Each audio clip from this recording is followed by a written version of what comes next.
Quero estudar a palavra de Deus com os irmãos. Eu vou pedir que você prepare a sua Bíblia na segunda carta de Paulo aos Coríntios, no capítulo 4. Quando a gente pensa em ação de graças, a gente pensa em muitas maneiras de tratar esse assunto de ação de graças. E tem muitos momentos na Bíblia que falam sobre isso, a esse respeito. Obrigado, Léo. Vou pedir para projetar para mim 2 Coríntios, capítulo 4, a partir do versículo 15.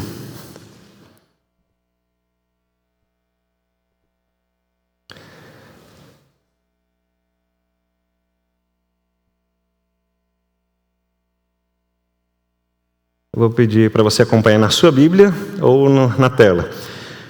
Vamos até o 18. Tudo isso é para o bem de vocês, para que a graça que está alcançando um número cada vez maior de pessoas faça que transbordem as ações de graças para a glória de Deus. Por isso não desanimamos, embora exteriormente estejamos a desgastar-nos, interiormente estamos sendo renovados dia após dia.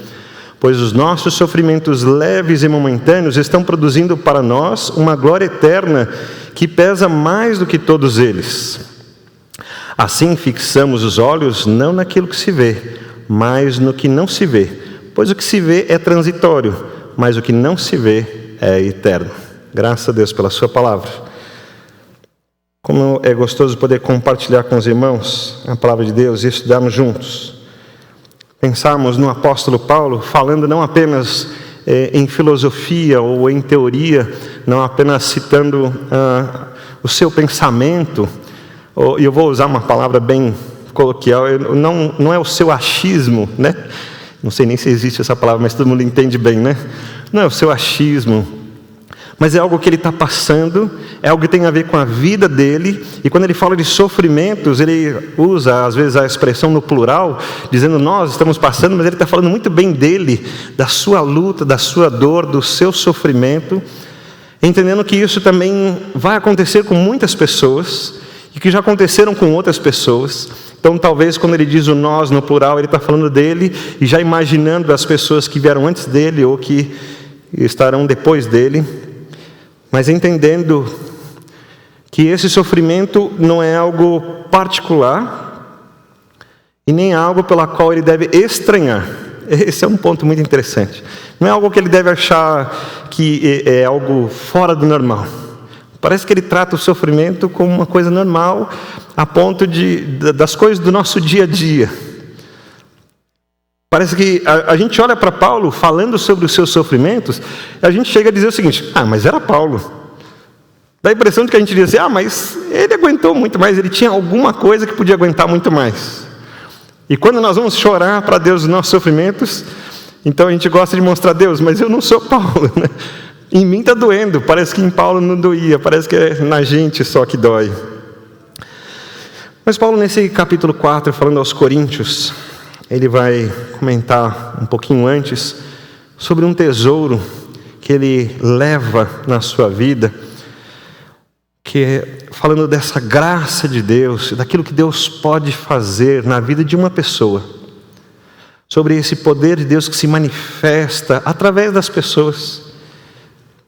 E eu acho extraordinário quando a gente pensa na vida de Jesus andando de uma maneira tão simples no meio de nós, mostrando a glória de Deus sempre de uma maneira amável, caridosa, se a gente puder usar essa palavra, misericordiosa, atenciosa. As pessoas vinham falar com Jesus, na maioria das vezes pessoas desprezadas pelos outros, algumas porque eram religiosas, outras porque eram pessoas em situação de muita pobreza, às vezes porque eram pessoas culturalmente falando, eram desprezados daquela sociedade, mas Jesus ouvia, atendia e mostrava o grande valor da sua pessoa e da sua obra. E parece que Paulo entende isso como um tesouro, e falar de Jesus e mostrar essa graça de Jesus, ele entende que isso é um grande tesouro. Mas ele fala que isso está dentro dele como se ele fosse um vaso de barro. E o vaso de barro é ótimo porque ele vai sustentar, né? Você vai colocar ali o líquido, a água, e ele vai ficar ali dentro, Mas o que é interessante é que quando você vê a citação vaso de barro, não é ideia de um vaso bonito, não é ideia de algo nobre que você olha para aquele vaso, você nem se importa às vezes com o que está no vaso, né? Diferente desse vaso maravilhoso é esse vaso de barro, que não tem muito valor em si mesmo, que o que sempre importa é o que está dentro dele. Mais ou menos quando a gente vai no supermercado e você está procurando um suco ou um refrigerante, e aí não interessa se vem na caixinha, se vem num PET, você não está preocupado exatamente com o frasco, né?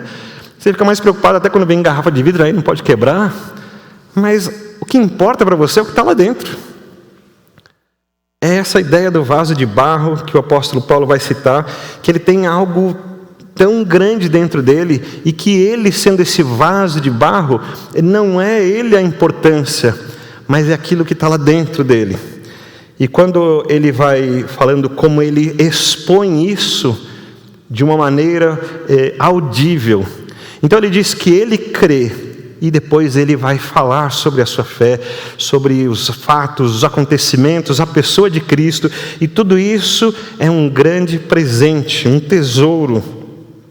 E quando ele fala sobre essa pessoa de Jesus e a grandeza de Jesus, ele trata isso como algo que é dado às pessoas. E aí o versículo 15 começa que tudo isso, toda essa palavra, toda essa explicação sobre a grandeza de Jesus, toda essa mensagem que ele vem trazer como um vaso de barro, onde o vaso não é importante, mas o conteúdo é algo precioso que está ali. Tudo isso é para o bem de vocês. Eu não sei se você faz isso, mas eu já vi alguns filmes que a pessoa pega uma latinha de biscoito, por exemplo, e vai guardando ali as moedas, o dinheirinho, né? E está lá justamente para as pessoas pensarem, isso aí não tem importância. Está lá, não vale nada, né? Quando você abre, está lá algo valoroso lá dentro. E aí Paulo vem mostrar, isso daqui é para o bem de vocês. É algo precioso para vocês.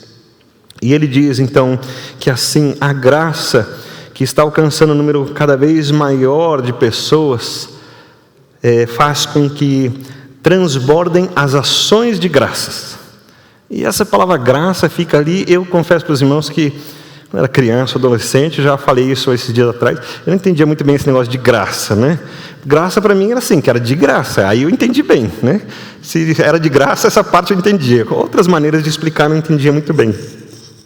Mas aí você começa a compreender Paulo falando que essa graça de Jesus que chega nas pessoas, que a gente gosta até de escrever com G maiúsculo, porque é uma coisa muito especial, é dada por Deus, e é essa graça que faz com que o homem que estava em condenação, que ele estava longe de Deus, que estava destituído da glória de Deus, como diz em Romanos 3:23, muito bem, muito bem.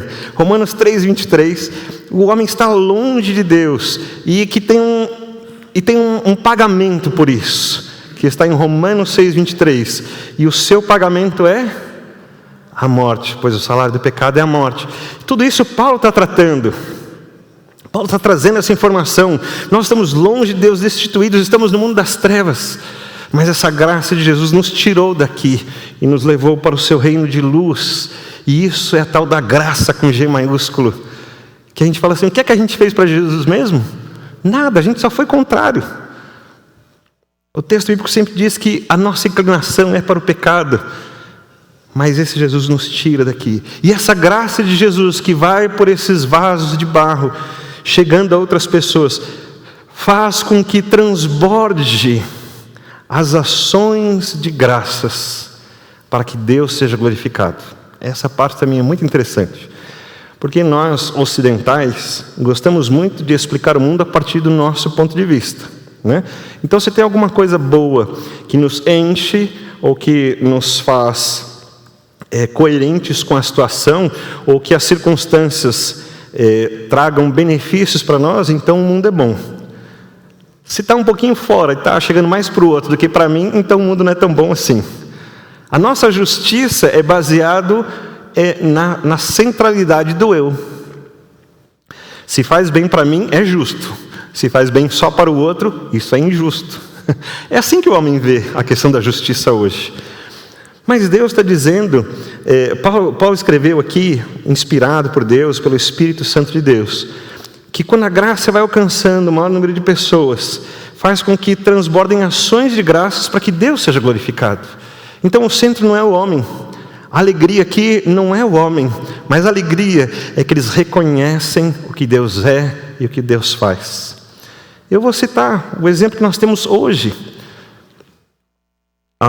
Eu recebi aqui no grupo dos pastores vários comentários comentando da vida do pastor Manuel de Jesus Té no seu falecimento hoje. Que coisa maravilhosa as pessoas comentarem do que Deus fez através da vida dele. De dizer do seu trabalho, do seu ministério, de quantas vezes foram orientados ou tratados pelo pastor Té, de quantas cidades foram alcançadas pelo seu trabalho, quantas famílias com filhos autistas encontraram solução para continuarem a vida que estava completamente travada e bloqueada em função das dificuldades de relacionamento. Então nós vemos as pessoas glorificando a Deus pela vida do pastor Manuel Té. E claro, um reconhecimento bom e louvável daquilo que ele fez, daquilo que ele era, mas a glória vai para Deus, e isso é fantástico.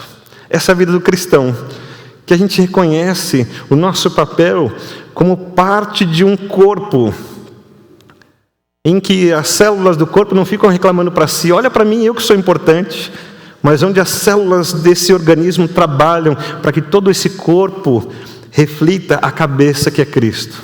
Não é assim? E eu não sei se você reparou, quando você encontra com alguém e você reconhece a pessoa, é porque você reconheceu o pé dela, não foi isso? Não, né? Claro que não. Nem a mão, apesar da pessoa dar a mão para você, né? E você olha para onde? Para o rosto da pessoa. Você olha para a região da cabeça e reconhece a pessoa. E aí você não fala, essa cabeça é de tal pessoa, né? Mas você diz, aqui está a pessoa inteira. E toda ela é reconhecida por você. E você aperta a mão sabendo, estou apertando a mão dessa pessoa. Você não separa aquilo. Isso é ser o corpo de Cristo. É essa a ideia da gente ser um só. E da gente existir para a glória de Deus, porque quando a gente existe para a glória de Deus e a gente faz bem o nosso papel, as coisas acontecem, as pessoas conseguem olhar para Cristo, e eles olham para o que a gente faz e para o que a gente é, e eles reconhecem um rosto, o de Cristo, e aí Cristo é glorificado, e aí está a maravilha da graça de Deus, que tira a gente daqui, põe a gente para cá, e estamos seguros, estamos salvos, estamos refletindo agora essa glória de Deus, e as pessoas veem Cristo em nós. E quando elas começam a olhar mais de perto, elas veem só um vaso de barro, que tem a sua importância, tem a sua missão, tem a sua função, mas o valor é o que está lá dentro. E isso tem um significado eterno, irmãos. Tem muitos de nós que temos muita dificuldade em nos enchermos de Cristo, em nos colocarmos como vasos de barro, em deixarmos que Cristo apareça. Muitos de nós temos esses problemas. Às vezes, as próprias instituições religiosas também têm essa dificuldade. E ser parte do corpo, integrar-se como corpo, entender que o outro também existe, às vezes é muito difícil. Às vezes nós somos exclusivistas não no evangelho, mas no convívio. Eu quero viver bem, mas sem você. Essa é uma dificuldade bastante grande. E aí o que acontece, irmãos, é que não corresponde em ação de graças. O pastor Té, muito conhecido então, como a gente citou, a sua vida faz com que as pessoas glorifiquem a Deus. Enquanto eu estava ali na casa com a Matilde, a gente estava resolvendo os trâmites, algumas pessoas foram chegando, eu fui conhecendo ali os vizinhos que deram a primeira assistência ali, todos eles falaram muito bem. Esse homem vai fazer falta, esse homem era muito bonzinho, ele cuidava de todo mundo aqui. Todas as pessoas falaram coisas boas, isso é maravilhoso. É um reflexo daquilo que é. E eles, é fácil de identificar que o que eles veem no pastor Té é que lá tem uma grandeza que não corresponde ao seu organismo de 1,5 metro de altura. Quando você fala o pastor Terra, a gente pensa num grande homem. Aí vem aquele homem de 1,5 m entrando aqui. É isso aí? Sim, é isso aí. Porque a sua estatura não estava no seu organismo, mas naquilo que ele carregava lá dentro. Essa é a importância do cristão. É do que a gente carrega, não do que as pessoas encontram na gente, mas naquilo que a gente leva como vasos de barro para as pessoas. E então o apóstolo Paulo começa dizendo no versículo 15 que isso é tudo muito importante para nós, isso é para o nosso bem. Entendermos esse evangelho, entendermos que aquilo que a gente leva é precioso, entendemos que temos essa missão também de levar e de falar e de compartilhar essa grandeza. Irmãos, confesso que às vezes encontro com algumas pessoas que me parecem um vaso até bonito, mas seco, não tem nada lá dentro, está vazio. E o que o apóstolo está ensinando para a gente aqui é que faz bem para a gente não se importar com a beleza que temos como vasos, mas com o conteúdo que temos, com esse conteúdo que leva, que chega até as pessoas e que faz bem para elas também. E tudo isso faz com que realmente alguma graça que veio de Deus, divina, eterna, venha por esses vasos de barro que somos eu e você, e que chega para as pessoas e faz uma transformação na vida delas. E aí elas começam a olhar para a gente, e o que elas veem? Vasos de barro. Mas elas veem algo grande. E elas começam a glorificar a Deus por causa disso. E elas começam a olhar a gente como transmissores, como ferramentas de Deus, dessa grandeza de Deus. Quando a gente pensa assim, e a gente não se importa então com todo o sucesso que a gente gostaria para a gente, e que o nosso padrão de vida, ou que a nossa maneira de existir dentro da sociedade não corresponde com todo aquele ideal que às vezes a gente vê tão cobiçado pelas pessoas. Principalmente num mundo de redes sociais hoje, onde quantidade de views e likes é tão importante, né? Talvez a gente não corresponda com isso. Às vezes eu olho para saber quantas pessoas assistiram a mensagem, e agora as mensagens são tiradas do culto ao vivo, são colocadas lá, e até que alguém assista lá, você vai ver, ninguém viu ainda. Aí eu olho lá, tem 30, 40 pessoas que assistiram. Às vezes eu fico preocupado, oh Deus, e será que o povo está assistindo? Às vezes a gente gostaria que tivesse 2.000, 5.000, 50.000 visualizações. Aí você vai olhar um videozinho que não tem nada, é fútil, mas tem 200.000 visualizações. É porque é aquilo que interessa para as pessoas. E nós estamos preocupados com esses views, com essas visualizações. Às vezes a gente, não só aqui como igreja, mas cada um pensa na sua vida. Será que você tem toda aquela importância mesmo? Quero tentar reproduzir as palavras da Matilde. Num dos momentos ali que a gente estava conversando, ela estava bastante emocionada. Ela disse assim, sobre palavras dele. Ela estava citando palavras do pastor Manuel Té, dizendo que nesses últimos tempos, que o seu organismo estava bem fraquinho, que ele já não podia tratar todas as coisas, não podia estar com as pessoas, não podia pegar o seu carro e sair. Ele estava dizendo que Deus não se importa com aquilo que a gente faz, no sentido de que a gente pode fazer para Ele as boas obras, quanta coisa, as programações, todas aquelas coisas que nós podemos fazer. E o próprio pastor Manuel falou assim, Deus não se importa com isso, Deus se importa com o nosso coração. Deus vê lá dentro. A gente sabe disso, né? Mas parece que a gente só vai dar conta disso quando chega esse momento mesmo. Parece que até esse ponto a gente está tão preocupado com tanta coisa, as circunstâncias da vida elas nos cercam assim, e a gente tem que produzir, tem que trabalhar, tem que fazer, tem que cuidar. E a mensagem do nosso querido pastor Té é aquela bíblica: importa o nosso coração, que está lá dentro, se estamos dispostos a sermos vaso de barro. Ele não disse com essas palavras, né? Eu que estou fazendo já uma interpretação, você entendeu. Quando a gente olha assim, a gente chega nesse resultado do versículo 16, quando o apóstolo Paulo fala assim: então, a gente não desanima não. Virão sofrimentos? Virão. Porque eu não vim para cá para ser celebridade, e se eu sou vaso de barro, eu não estou preocupado que as pessoas olhem para o vaso e admirem o vaso e façam que o vaso não passe por nada. Ao contrário, às vezes vamos ter lutas, sim. Mas ele diz: por isso não desanimamos. E às vezes por fora nós estamos sendo estragados, consumidos, aquilo está arrebentando a gente, a vida está judiando da gente, tem situações difíceis. O texto fala interiormente, estamos sendo renovados dia após dia.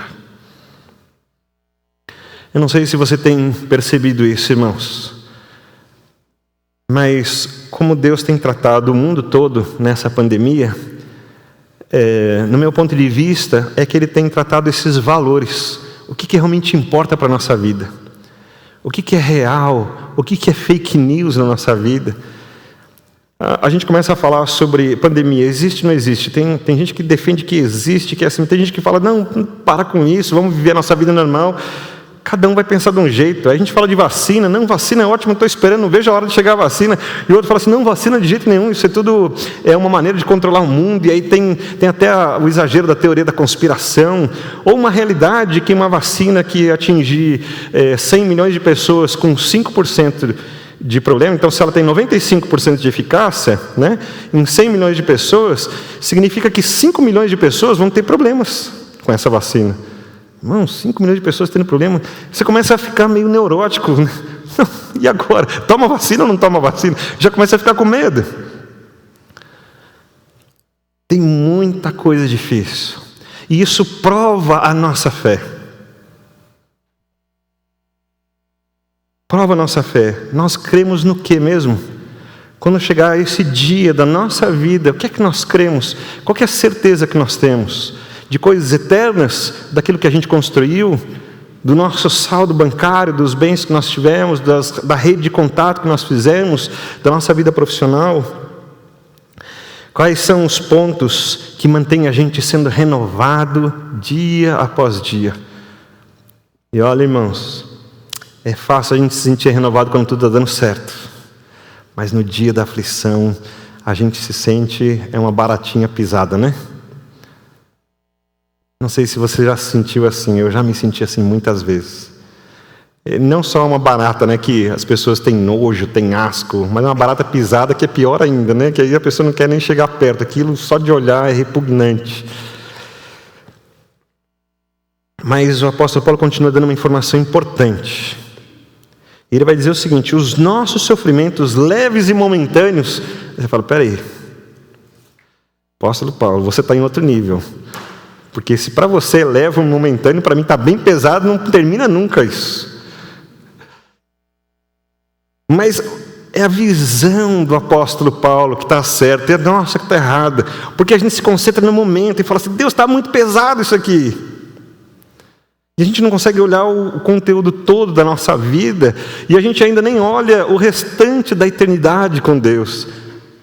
Quando a gente olhar todo esse contexto e a gente vê essa visão de mundo, essa cosmovisão baseada nessa eternidade com Deus, aí eu olho isso aqui que eu estou vivendo nesse momento, por um pior que seja, irmãos, ainda assim eu vou chegar à mesma conclusão: leve e momentâneo, difícil, dolorido, não tenha dúvida disso, mas nesse contexto de uma visão de quem olha da eternidade, de quem olha dos céus, aí sim é leve e momentâneo. Por isso o apóstolo Paulo fala não a partir do seu sofrimento, mas a partir da visão de Deus. Porque é Ele mesmo que dá força para você vencer. É Ele mesmo que vai te tirar lá do Sheol e vai levar você para o seu reino de luz. Então para Deus isso aqui é muito pequeno, Ele resolve fácil. Para Deus o que você está passando é pequeno ainda. Tem coisas maiores para você. Então, os nossos sofrimentos leves e momentâneos estão produzindo para nós uma glória eterna que pesa mais do que todos esses sofrimentos. Deus seja louvado por isso, irmãos. Esses sofrimentos produzem para nós glória eterna que pesa mais do que todos os sofrimentos. O sofrimento deve nos ajudar a amadurecer, a crescer, a pensar melhor, a refletir, a pensar que o outro também sofre. Às vezes a gente gosta de dizer que não é assim. Lembro de uma aula que assisti, a família era convidada para assistir a aula das crianças, isso lá em Hiroshima, no Japão, e eu estava com uma família e fui lá assistir a aula deles. Muito, muito interessante. Com toda a cultura já diferente, né? Você chega na porta, já deixa o chulezão lá fora, né? E entra só de meia, e a escola está limpa, porque os próprios alunos é que limpam a escola. Eles limpam a escola. No meio, é uma escola quadrada assim, no meio tem um jardim bonito, uma horta que os próprios alunos plantam e colhem, e a comida também é feita com aqueles alimentos. E a gente vai para a sala e a gente entra e com todo o respeito normal daquela cultura, e os pais ficaram em pé, não foram todos os pais, foram alguns, e eu estava junto com a família ali. Então, para mim, super interessante, né? E eu fiquei ali em pé assistindo a aula. E aquela aula era sobre respeito aos idosos. E eles colocaram algumas coisas tinha para todos os alunos. Por exemplo, tinha uma luva de plástico, dessas mais simplesinhas que tem. E aí o professor mandava eles colocarem as luvas. Eles colocavam assim: agora abre o livro na página tal. E, irmãos, era um sofrimento para abrir o livro, né? Porque escorrega.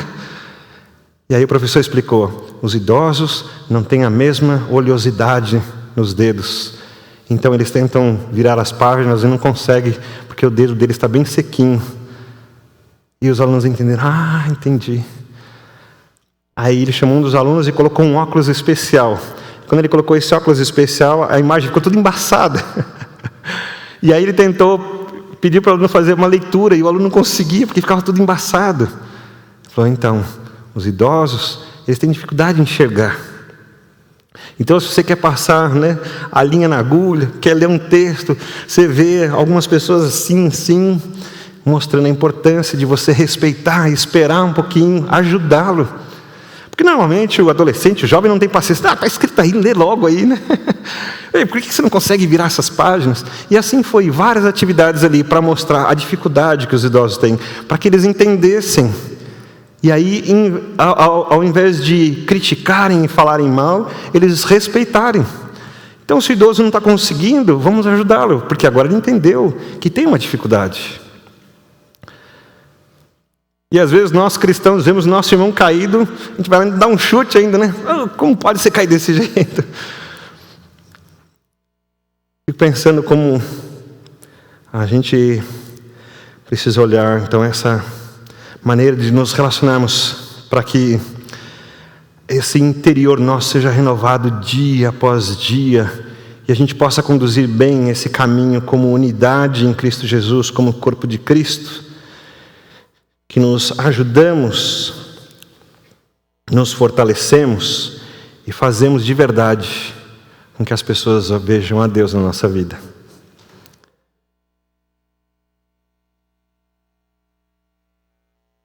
Uma glória eterna que pesa mais do que todos os sofrimentos. Olha para o sofrimento do seu irmão e ajude-o, abençoe-o.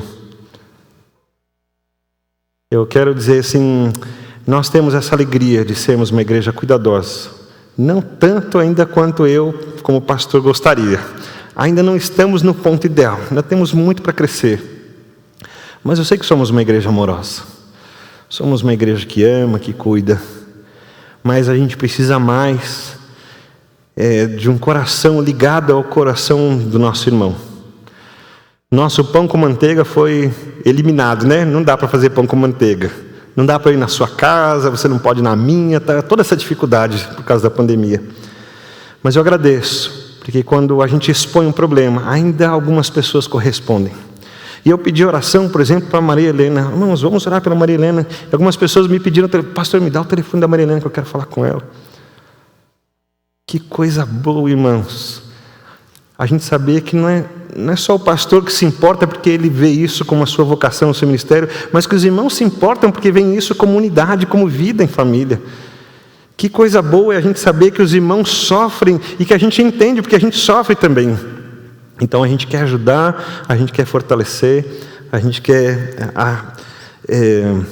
tirá-lo daquele sofrimento, né?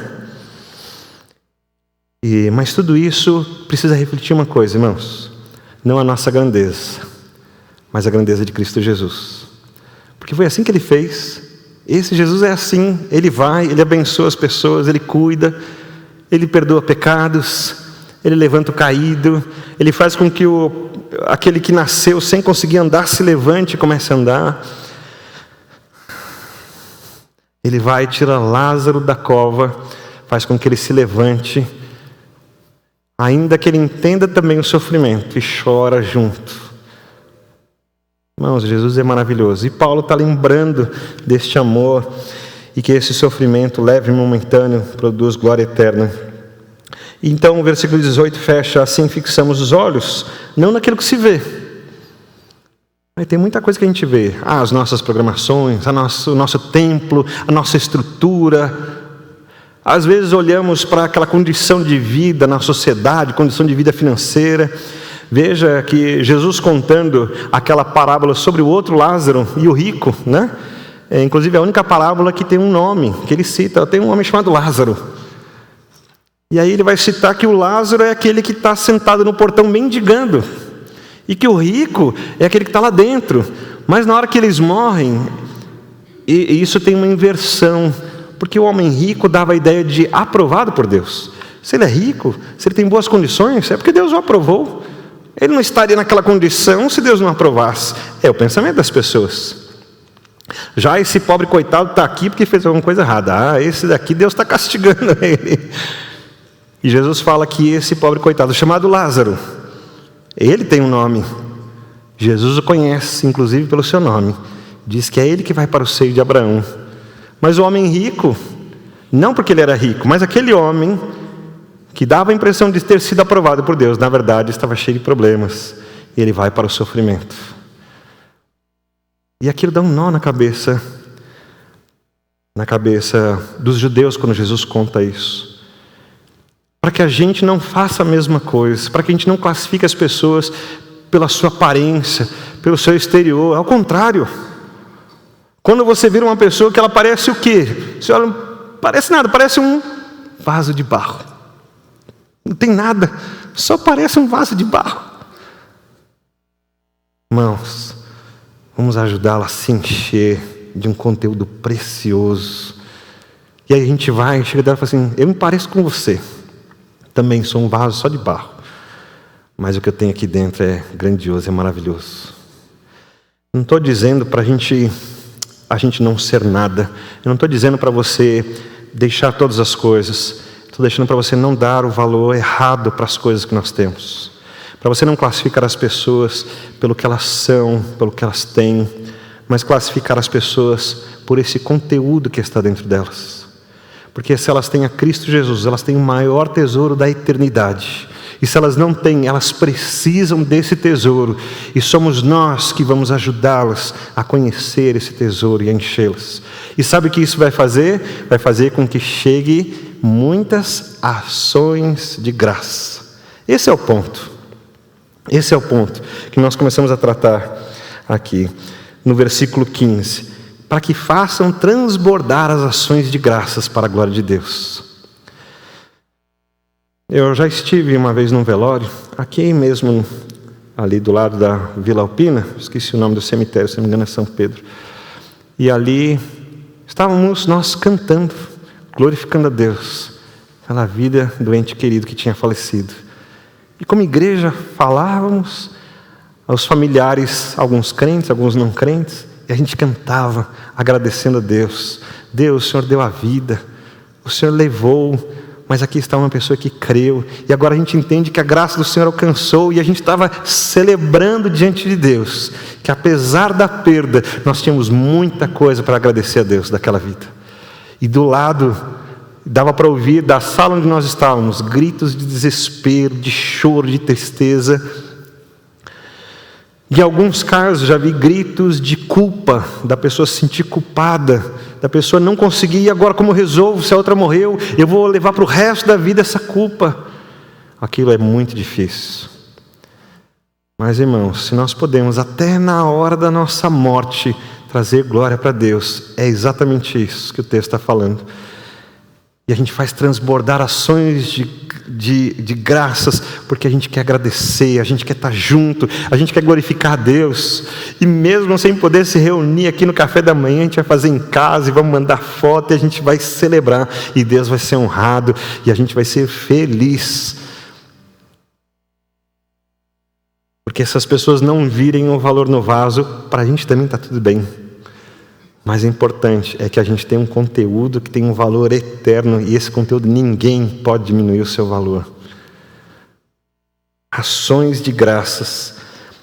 A ação de graça que a gente está vendo nesse texto é sobre essa grandeza de Jesus, isso que chega para as pessoas. Mas eu quero perguntar a respeito da sua vida. Se você também, primeiro, você tem conseguido viver momentos de ação de graças.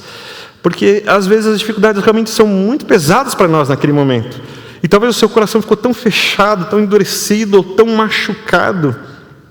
E quando eu falo endurecido, eu falo de endurecido talvez por isso mesmo, né? Que a gente leva tanta pancada, e aquele machucado fica ali e já não consegue mais sarar. E aquilo vira uma cicatriz, ou vira um calo, e a gente não sara mais. E aquilo fica endurecido. Eu quero dizer para o irmão que a gente precisa ser tratado por Deus, mas que a gente não pode viver assim. A gente precisa abrir e transformar o nosso coração para a gente viver esses momentos de ação de graças, porque às vezes estamos tristes, lamentamos e choramos, mas nós temos um tesouro dentro desse vaso de barro que é digno do nosso reconhecimento, da nossa gratidão, do nosso louvor. É digno que a gente abra para as pessoas e mostre esse tesouro. Mas quando mostramos o tesouro só nos lamentos e choros e abatimentos, isso não é um tesouro. Eu não estou pedindo para você ser fingido, não. Não estou pedindo para você fingir que está tudo bem. Estou pedindo para você ser muito realista. Talvez até de mudar a maneira como você crê. Mas você crê de uma maneira que você entenda de verdade que, apesar de sofrimentos e tristezas, Deus é digno de receber honra, glória, louvor, gratidão, reconhecimento, culto, devoção e até a nossa alegria, que não depende das circunstâncias quando ela veio de Deus. Eu quero pedir para você pensar que esta ação de graças, que é aquilo que você faz para a gratidão. Hoje de manhã, o que nós fizemos? Como foi bom, né? Você prepara o pãozinho, o café, senta e fala: Senhor, eu quero te agradecer, e vou comer aqui o pão, o café, o leite. Olha que coisa boa, né? Você fala: como é que eu faço para agradecer a Deus? Irmão, pega o seu alimento, perceba o quanto Deus trabalhou na sua vida para que aquilo estivesse diante de você, com pouco ou com muito, e Deus deu. Reconheça: Senhor, veio do Senhor e veio para me abençoar, e agradece a Deus. E a gente vai orar talvez pelo WhatsApp mesmo, né, Lucas? Pelo WhatsApp mesmo a gente vai se falar e vai ver. E o Lucas mandou um amém da oração que eu mandei. Fiquei muito feliz, Lucas. Obrigado. Obrigado que você orou, respondeu, viu? Fiquei muito feliz. E é bom quando a gente pode ver assim a sinceridade, a verdade do coração. E a gente se alegra diante de Deus com ação de graça de verdade. Isso não significa que está tudo certo, está tudo bom. Significa que a gente reconhece que Deus não faltou. O Salmo 23, se você conferir na língua hebraica, o Senhor é meu pastor, não me faltará. O Senhor é meu pastor, não me faltará. E se o Senhor é meu pastor, então Ele não me falta. O que é que vai fazer falta? Nada. E aí você olha: mas não falta tanta coisa? Ah, falta um monte de coisa. Mas se eu tenho Deus, essas coisas não me importam. O que é que está fazendo falta então? Nada. O Senhor é meu pastor, Ele não me faz falta. Então pronto, a minha vida está plena, está completa. Então a minha língua é transformada para não falar blasfêmias, não falar lamentações e murmúrios, mas para reconhecer esse Deus maravilhoso. Eu quero convidar você a ser grato diante de Deus, pela sua vida, pela sua família hoje, por esse tempo gostoso que temos em culto, que mesmo sem a gente poder se abraçar, só os nossos olhos já se encontram, já expressam alegria, e a gente tem essa palavra de Deus que renova o nosso coração, que dá força, que a gente quer sair daqui e anunciar para as pessoas, e a gente quer dizer para elas: Deus é maravilhoso, Ele é um tesouro, e a sua palavra é um tesouro valiosíssimo. Eu quero dividir isso com você, eu quero encher a sua vida com algo eterno, e assim a gente faz com que outras pessoas sejam cheias dessa graça, e que isso vai se transbordando de um para o outro, e quando a gente vê, todos estão cheios de ações de graças também. Deus é digno, irmãos. Jesus merece. Vou pedir para você ficar em pé e para a gente orar juntos. E hoje nós não vamos cantar no final. Hoje nós vamos ter um vídeo que é a nossa homenagem ao nosso querido pastor Manuel Té. Então, terminando a oração, você pode sentar mais um minutinho, você vai assistir o vídeo, o pessoal em casa também vai acompanhar o vídeo que a gente vai passar. E nós vamos terminar assim, de corações silenciados, tristes pela perda, mas louvando a Deus, sendo gratos. Nossa ação de graça a gente está aqui orando, glorificando a Deus, porque Ele é digno. Nós vamos deixar assim a nossa homenagem. E assim que eu tiver mais informações sobre o horário, como é que vai ser lá o velório, apesar de todas as restrições, tenho certeza que não vai poder receber normalmente como se faria, né? Como seria digno, mas eu vou enviar para os irmãos as informações que eu receber, para que amanhã alguns de nós estejamos juntos lá, né? Para o culto, para as nossas homenagens. Mas você pode amanhã orar, agradecendo a Deus também, pode orar pela Matilde, pode orar pelas outras famílias enlutadas da nossa igreja, pode orar pelo seu irmão que está aí sentado no banco aí, ó. Está vendo? Ele está aí e precisa das suas orações. Então amanhã você pode orar por ele, pode agradecer a Deus pela vida dele, né? E vou aproveitar aqui, ora pela minha também. Que bom. Vamos orar então? Feche seus olhos. Deus bendito, estamos diante do Senhor, com o nosso organismo em pé e o nosso coração ajoelhado diante de Ti, para reconhecer a Tua grandeza, para reconhecer o Teu amor, para glorificar o Senhor. Essas são as nossas ações de graça, concluindo nosso dia de gratidão a Ti, concluindo nossa maneira de agradecer ao Senhor. Nós agradecemos pela vida, agradecemos pela igreja, pela Tua palavra que chega para nós como verdade, não apenas como pensamentos positivos, mas chega como transformação de vida e transformação de eternidade. Transformação daquilo que vivemos agora, transformação daquilo que vivemos na eternidade. Recebe a nossa gratidão, recebe, ó Deus, a Tua igreja em culto, em devoção ao Senhor. O Senhor é digno. E nós queremos, ó Deus, que todos nós, ainda que o Senhor tenha dado oportunidades muito grandes para alguns de nós, e temos a nossa importância na nossa família, na nossa sociedade, no nosso trabalho, todos nós queremos nos considerar simples vasos de barro, para que a glória de Cristo apareça bem, e ela possa ser transbordada de nós para outras pessoas. E nós também nos alegraremos, como o apóstolo Paulo, que as pessoas vendo esse Cristo e essa graça, também correspondam em ações que agradeçam ao Senhor. É o que nós queremos fazer pela vida do pastor Manuel Té, é o que nós queremos fazer pelas vidas dos nossos irmãos, da vida dos nossos familiares.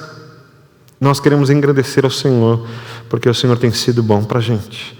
Queremos engrandecer ao Senhor, porque mesmo nos dias difíceis, o Senhor está ao nosso lado. E a Tua boa mão nos conduz para a Tua eternidade, para o Teu reino. Glorificamos o Senhor. Recebe as nossas vidas, recebe a nossa gratidão, recebe a nossa alegria pelo dia do ministro de música. Nós rendemos graças por todo o trabalho da irmã Cristina, ao longo dos anos, servindo ao Senhor também. Damos graças pela vida do Wesley, que passou por esta igreja, também serviu ao Senhor como ministro de música. Damos graças ao Senhor por estarmos juntos nesse dia do ministro de música, no dia de ação de graças, dia de reconhecermos o Senhor como nosso Deus, a nossa alegria. Assim, oro ao Senhor com os meus irmãos e os apresento ao Senhor em nome de Jesus e os abençoo, Com a graça de nosso Senhor Jesus Cristo, o amor de Deus, nosso Pai, a comunhão e a consolação do Espírito Santo do Senhor, agora e para sempre. Amém.